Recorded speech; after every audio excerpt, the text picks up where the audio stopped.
సమావేశమై right. Welcome back to the debate. Srinivas గారు నమస్తే అండి. నమస్తే శ్రీనివాస్ గారు, జగన్మోహన్ రెడ్డి గారు రెండే పనులు చేస్తున్నాడు. ఒకటి, అనుకూల మీడియాతో ప్రెస్ మీట్ పెట్టి డిఎస్సిలో అక్రమాలు జరిగాయి, అవకతవకలు జరిగాయి. ఇందాక నేను చెప్పినట్టుగా ఒకసారేమో ఫస్ట్ ఏమో పేపర్ లీక్ అన్నాడు, అక్కడ పేపర్ లేదు, అది ఆన్లైన్ అని తెలిసిన తర్వాత అది కాదు స్పోర్ట్స్ రిజర్వేషన్లో అవకతవకలు అన్నారు. అది కాదు మళ్ళీ కులం ఫ్యాక్టర్ తీసుకొచ్చి, అంటే కన్సిస్టెన్సీ లేదు ఆరోపణల్లో. ఆ ప్రెస్ మీట్లోనేమో క్వశ్చన్స్ అడిగేవారు ఉండరు, ఎందుకంటే వాళ్ళ మీడియానే ఉంటుంది కాబట్టి క్వశ్చన్స్ అడిగేవారు ఉండరు, కాబట్టి అక్కడ అది నడిచిపోతుంది. ఇక రోడ్ల మీద ఇప్పుడు నేను చెప్పే కదా పద్మ గారితో, లోకేష్ రాజీనామా చేయాలి, కేసు సిబిఐకి ఇవ్వాలి. ఇంతకు మించి అక్కడ అడిగేవాళ్ళు లేడు, వినేవాళ్ళు లేడు. Comers coming, goers going, no askers no checkers అన్నట్టు ఉంటుంది అక్కడ. అదే గందరగోళం, గోల. అదేదో అసెంబ్లీకి వచ్చి అడిగితే కదండి రికార్డ్ అయ్యేది, జనానికి వినేది. మేము కూడా లైవ్ ఇస్తాం, వాళ్ళు లైవ్ ఇచ్చుకోవచ్చు, వాళ్ళ సాక్షిలో, నీలి మీడియాలో, కూలి మీడియాలో ఇవ్వచ్చు, న్యూట్రల్గా ఉండే పీపుల్స్ మీడియాలో, మాలాంటి మీడియాలో ఇస్తాం. బ్రహ్మాండంగా ఉంటుంది జగన్మోహన్ రెడ్డి గారు మాట్లాడేది, ముఖ్యమంత్రి గారు అన్నీ ఉంటాయి. అది రాకుండా ఎందుకు ఈయన మొహం చాటేస్తున్నారు? కౌన్సిల్లో ఏం చేద్దామని? వెంకటకృష్ణ గారు, ముందుగా అందరికీ good evening. Good evening sir. Jaganmohan Reddy ఇవాళ ఇంత పిరికాడు అనేది ఫస్ట్ టైం మనం చూస్తున్నాం. లో పిరికి ఎలిపిరికి అని అంటారు. ఏది ఇప్పుడు దొంగగొడ్డు పిరిగొడ్డు అంటారు మన ముతక భాషలో. రైతు వారీగా చూస్తే వీళ్ళని ఏ జాబితాలో వేయాలండి? అంటే ఇప్పుడు నువ్వు తడిగుడ్డతో గొంతులు కోస్తారు అని మనం అంటుంటాం.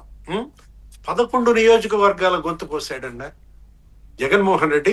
ఇవాళ అసెంబ్లీకి గైర్హాజరవటం ద్వారా 40% ఓటర్ల గొంతు కోస్తున్నాడు.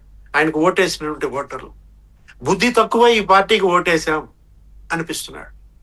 బుద్ధి తక్కువై అభ్యర్థులుగా పోటీ చేశాం ఈ పార్టీ తరఫున అనిపిస్తున్నాడు.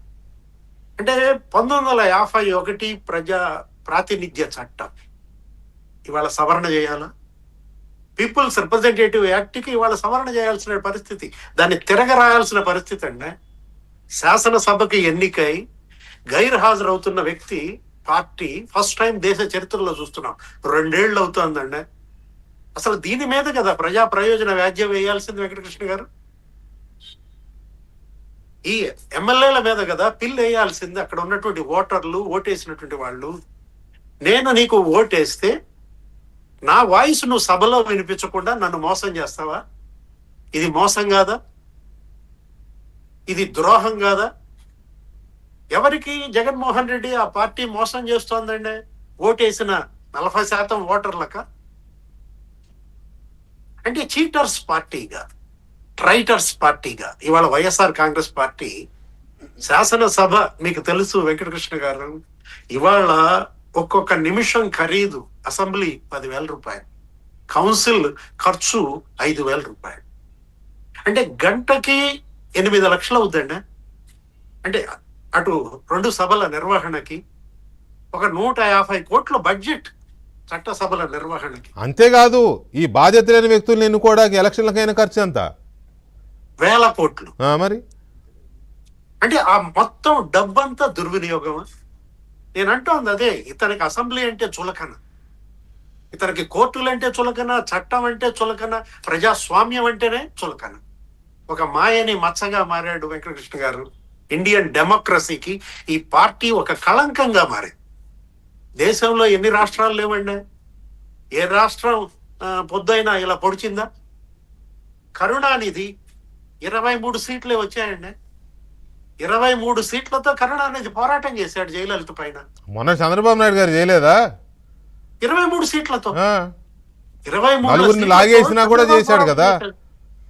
28 సీట్లతో పి జనార్దన్ రెడ్డి పోరాటం చేశాడు కదా, ప్రతిపక్ష హోదా లేకుండానే. మరి శశిధర్ రెడ్డి, మరి పి జనార్దన్ రెడ్డి ఆ రోజు ఉమ్మడి రాష్ట్రంలో. అసలు బలం ఏంటంటే, అంటే నీకు స్ట్రెంగ్త్ లేకపోవటం కాదు నీ సమస్య, సబ్జెక్ట్ లేదు నీ దగ్గర. సబ్జెక్ట్ లేదు. ఒక్క సీట్తో చేసింది. కరెక్ట్. బీజేపీ 2 సీట్లతో కొట్టలేదండి. అవును. భారత పార్లమెంట్ లో ఒకప్పుడు బీజేపీకి వచ్చిన సీట్లు కేవలం 2. నిజాయితీ, నిబద్ధత, రాజనీతిజ్ఞత, దమ్ము, సత్తా, సబ్జెక్ట్ ఉంటే ఒక్కడు చాలు. కమ్యూనిస్ట్ పార్టీలో ఒక్కడు ఉంటే చాలు హౌజ్లో లాగించరా మరి. ఆ రోజు ఓంకార్ ఆ. ఒక్కడే శాసనసభ్యుడు, జయప్రకాష్ నారాయణ్ ఒక్కడే శాసనసభ్యుడిగా ఆ పార్టీలకి. అంటే నాకు టైం ఇవ్వరు, నాకు మరి బలం లేదు కాబట్టి టైం ఇవ్వరు. సబ్జెక్ట్ ఉంటే సమయం అదే వస్తుంది.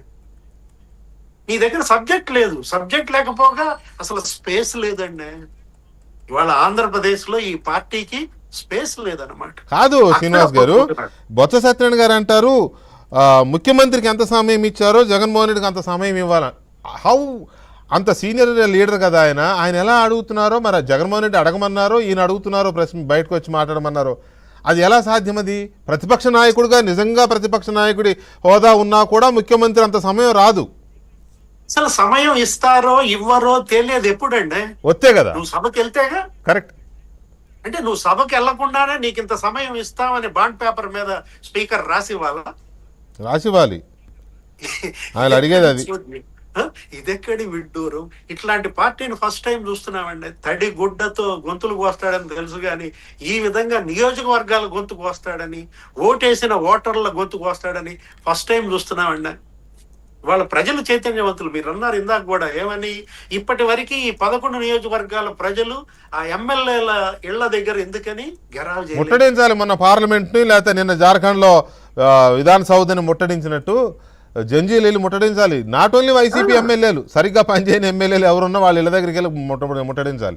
లాభం లేదు. ఇది జరుగుతుందేమో, అది కూడా జరగాలి. లేకపోతే ఏంటంటే సెషన్స్ లో అది కూడా జరిగే అవకాశం కనపడుతోంది. అసలు ఏమీ జరగని డిఎస్సి మీద ఇంత యాగి చేస్తున్నారే.